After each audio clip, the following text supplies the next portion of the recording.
Bwana, mchezo umemalizika kati ya Tanzania dhidi ya Morocco.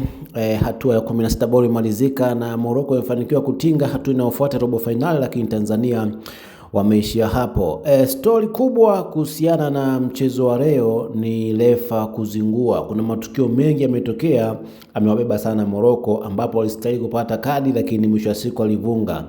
Lakini tukio kubwa ambalo limeibua hisia kubwa sana kwa Watanzania walio wengi ni tukio la dakika ya mwisho kabisa ambalo beki wa Morocco kamfanyia Nado faulo mbaya ambayo ilikuwa ndani ya box na ilistahili kuwa penalti, lakini mwisho wa siku refari kavunga na amegoma kwenda kuangalia VAR, wakati kiutaratibu ilibidi akaangalia VAR kwa tukio nyeti kama ile katika eneo muhimu la boxi, lakini mwisho wa siku kavunga, na baada ya hapo dakika 2 mbele game ikaisha na mchezo umalizika. Tanzania tukiwa tumeishia hapo na Morocco anaendelea, lakini kiuhalisia ni kwamba mchezo wa leo ni mchezo wa wizi kweli kweli. Refari amewabeba Morocco, licha kuwa Morocco ni timu kubwa, ina wachezaji wakubwa wenye experience kubwa, lakini bado wakaendelea na refa pia naye pia akawabeba, kitu ambacho kinazidi kutia hasira.